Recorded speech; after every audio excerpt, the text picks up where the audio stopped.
What's up, everybody? Welcome to the How to Lead podcast, a conversation designed to help you develop yourself and those around you. My name's Adam, joined by Clay. Clay, I love what we're going to talk about today. It feels feels on brand for Clay Scroggins, honestly. This idea of... You asked me if this was a book that I was I did. Write. I was like, I think Clay's working on his next book right now. Spoiler alert, you may be able to pick this up at your local Barnes & Noble in a year or 2. 4 years. But the premise is so good because it's like, how do we get unstuck without changing jobs? I feel this a lot as I go around working with leaders. I know you are going to have some stories to share there, but it just feels like it's like we're stuck in traffic on the highway sometimes, and we're just looking for the nearest exit, just going, how can I get off this highway? Yes. And in many ways, this is like, well, that may be the right choice, but sometimes if you just stay with it, then you might realize that the traffic is going to ease up just one more mile down the road. So, yeah, let's talk about this. How do we get unstuck without quitting? Because that feels really dramatic. One of the things I've noticed is that, and I want to say this because this might relate to somebody listening today, you don't have to hate your job to feel stuck in your job, right? That's good, yeah. There's plenty of people that they wouldn't say they hate it. They just feel like they're not going anywhere. They're not going to quit. They've just lost motivation. Maybe they're going through the motions, but they just don't feel like they're making any progress. Right. That's the person that I think this will be relevant for today. Yeah. And so, I mean, I think there's a couple ways that we can go and attack this, kind of reframing what does it really mean to be stuck. I think there's a few things there, just giving people some language that they can relate to go, oh, okay, yeah, that's probably me. Just some reasons why we might feel stuck. And then of course, what are some things that we can do about it? So why don't you start off just, kind of reframing some of this, like stuck doesn't mean quit. Unpack that a little bit. What are some things that may be causing some of this feeling of restlessness that some of us may have? Yeah, I think there's a couple of reasons why you might feel stuck. It might be the fact that you've stopped growing, and we can come back and talk about any of these, but this is the list that I made. Maybe you've stopped growing. Maybe you've stagnated. Maybe you're working out of your frustration, not your genius. Yep. Or perhaps you've lost sight of who it is that you're helping. But if any of those reasons resonate with you, we've got some hope for you, and we've got a game plan on how to get unstuck. But let me just encourage you and say you don't have to quit your job. You don't have to just resign because you feel a little stuck. I think a lot of times we think our career is going to feel like this one linear line, right? Especially we live in a world that loves up and to the right. Yep. And it would be nice if life was always just this gradual up and to the right, but it's not, obviously. That it's seasonal, it's cyclical. That even in a job that you feel like, no, I'm not going anywhere. I'm not trying to do anything different. I don't want my boss to hear that I'm listening to this podcast because I don't want her to think that I'm quitting.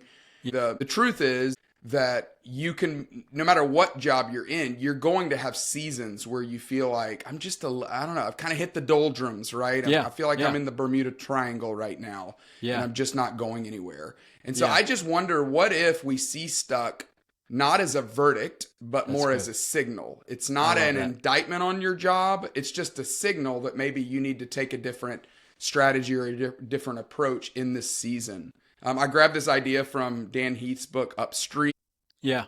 He said, don't just react to the feeling, but maybe more importantly, ask what's causing it. Intervene before it turns into disengagement. So I think 2 or 3 years ago, we were talking a lot about quiet quitting. I would say quiet quitting certainly would be a symptom, but it might not even be that drastic. It might be somebody who's going, hey, I'm just kind of waiting for permission to do some things that I want to do. And instead of feeling like this is a verdict that I'm in a bad job or I'm in a dead end job, no, I'm just going to allow this to be a signal that maybe I've got to attack this season with a different plan. I love that. It's an alert on the phone telling you to go look at something. It's a light that came up on the dashboard that says, when your Apple Watch says you need to stand up or whatever. I don't have one, but I'm around friends that are like, oh, I'm supposed to be moving, right? It's that's all it is, right? Yeah. Yeah. Right there, I remember when Jackie and I were going through, when we were engaged, and at our church, we were getting some, they offered a program for seriously dating and engaged couples. And we had this mentor couple that we would meet with, and the husband that was meeting with us, he just told us over and over again, just don't freak out. Like, okay, so this is probably going to happen and don't freak out. This is going to happen and don't freak out. And That's I good think advice. that idea of this is a signal, not a verdict, like that alone right there can relieve some pressure. So if you are feeling stuck, uninspired, just don't freak out. It's just super normal. This happens to all of us at some point or another. Our careers cannot be one endless scrolling of YouTube shorts with constant dopamine hits. There are going to be some low points. And then what do we do with it? Adam, let me ask you. I mean, I feel like you've had maybe we've had a similar amount of employers over the course Yeah. of our career, Yeah. but you had a lot of the variety in the kind of jobs that you Yeah. had, Yeah. very different. Did you have seasons where what might have prompted some of those changes was that you felt stuck? Oh, for sure. Yeah. I think towards the end of both of my big stints, like as a CPA and then on staff at a church, I mean, that me deciding to leave those two careers, the moment I left, that was the period at the end of a long sentence. And so it was a process that I went through. It wasn't just waking up and for 2 weeks in a row, it's just like, I don't know, man, I feel really bored. I think it's time to go. I think it's time to go somewhere. You got to let this stuff play out because, like you just said, we're all emotional and our emotions are going up and down all the time. I mean, how do I know if maybe it's just I haven't been getting a lot of sleep? How do I know if it's just this project I'm working on just has me stressed out right now? And so you got to give it some time to let it breathe. I like that idea because you just mentioned seasons. Like we go through seasons. Like there's a difference between a season and like full on pattern. A season, generally speaking, lasts around 3 months? That's like traditional spring, summer, fall, winter is about 3 months.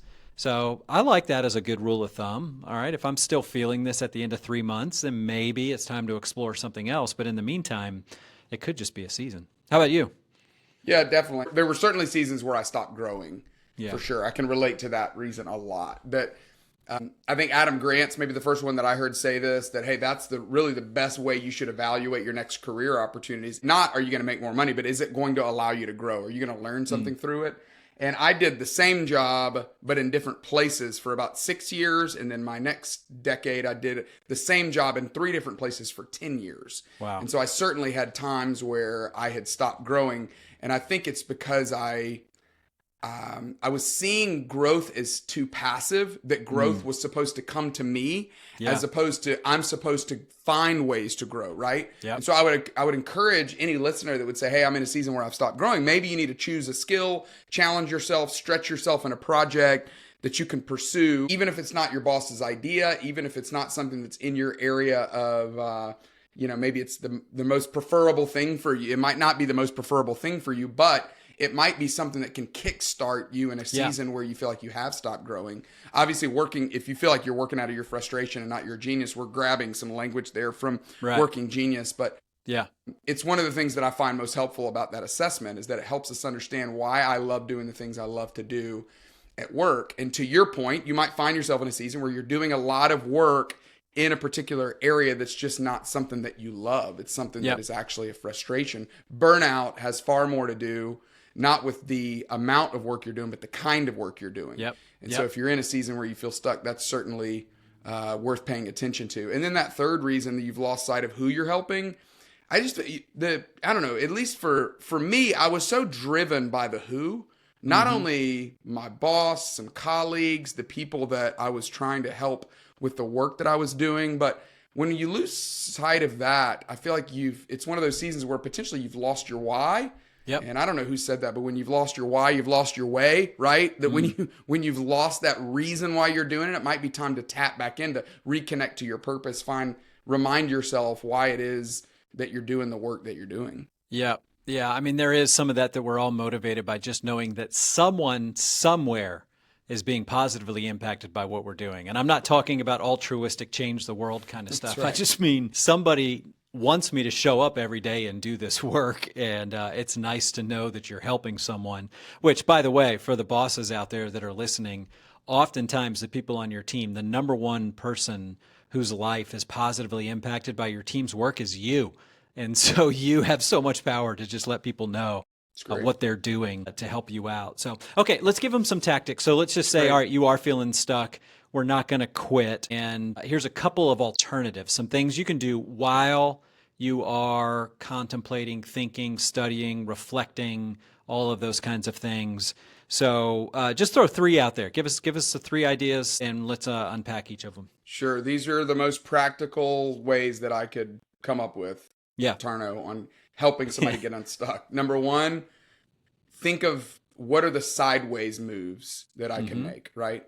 Whether it's helping another team, volunteering for a cross-functional project. But again, because our tendency, we get it from school because we go from first grade to second grade to third grade to fourth grade, right? And so we naturally think our career is going to be linear like that. It's just not. So this might not be something that you can see is going to directly help you get promoted or get into that next position. But I think it could certainly help you get unstuck, right? Because it'll help you get some energy, some motivation, some passion for something that you might not even realize that you have by helping another team or volunteering for a project where you're going to work together with some other departments. That's number one.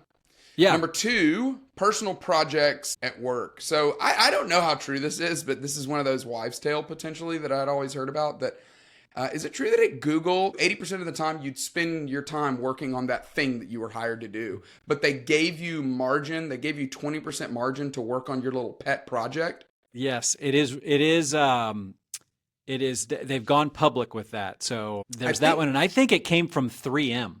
Is that right? That's where the Post-it note was developed, or somehow that story. We may be mixing our stories up here, but yes. So there is that aspect where some of these really forward-thinking, like Google Docs supposedly came out of this same kind of process where companies were allowing people to take their 20% margin to work on your little personal pet project. I would just say, whether it's true of 3M, whether the Post-it note came from that, whether it's true of Google, I do think you ought to think about your job that way, right? Yeah. That, the 4 disciplines of execution, we call that the whirlwind. There's the whirlwind of your job, just the things that you got to do it. You got to show up. You got to go to that meeting. You got to get the thing done. You got to hit that number. But you can find 20% margin to be able to work on what is something inside of your current role that gives you energy. It's that thing you hold up and go, hey, this is a problem. Is anybody working on this? Because I'd like to take a stab at trying to bring some solutions to it. Okay, so you're telling that, and so here's a live, fresh story. I was coaching a guy last week with one of my clients, and he told a story about he's been with the company maybe 6 months, so he's still relatively new, part of the team. He saw something that was broken and needed to be fixed. There was just something that he just kind of saw in the way a bunch of apps and technology worked in their tech stack, and was like, there's an easier way to do this. He didn't quite feel comfortable enough yet to just go to his bosses and say, hey, can we tweak my job description so I can solve this problem? So he went home, and on his own time, because he loved it and he found it curious, like he was curious about it, he started to solve the problem on his own. He put in all this time and then came into work one day, started talking, and looked at his bosses and just said, hey, you want to come see something? And they were like, yeah, and brought him over and goes, so I know this isn't part of my job, but I did this. And their minds were blown. And now they're like, that was amazing. This is now part of your job description. Let's move some things around. And I just thought, what a great story. That's incredible. Of somebody who just saw something that was within his wheelhouse, his skill set. And I remember I asked him very specifically, I said, if you did this at home, then you found it interesting, right? Like this was somewhat entertaining to you. And he goes, I loved it. I loved every second of trying to solve that problem. And I was like, whew, there's a lot of people that will hit me up for that guy's number. I was about to say, Adam, is that guy not eternally hireable?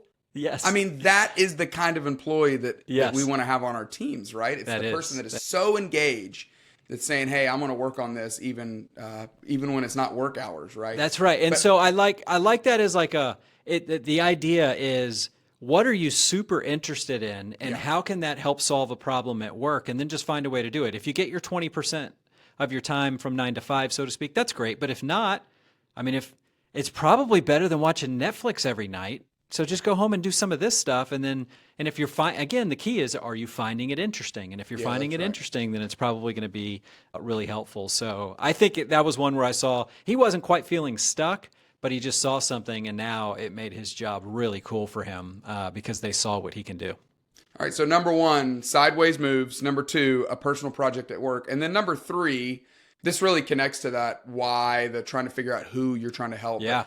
I would spend some time finding someone, be intentional to find someone to coach or to mentor, right? Yeah. We used to always say this in my previous employment, but your job is not to fill up somebody else's cup, but your job is to empty yours, right? Yeah. And there's joy in that. There's a lot of benefit and value for sure, but there's also joy. It's really enjoyable to be a part of somebody else's victory or somebody else's success. Teaching someone else, it reignites your own passion and purpose. This is really personal to me because about a year ago, I was in a season where I was really trying to get some of the corporate speaking stuff moving faster than it was moving. And I had a bit of an aha for me, but I remember thinking maybe instead of focusing on me getting on a stage, I should spend some energy focusing on helping somebody else get on a stage. That's right? good. I think that energy is not only better spent, I think it'll help me take a more objective look at what I need to do.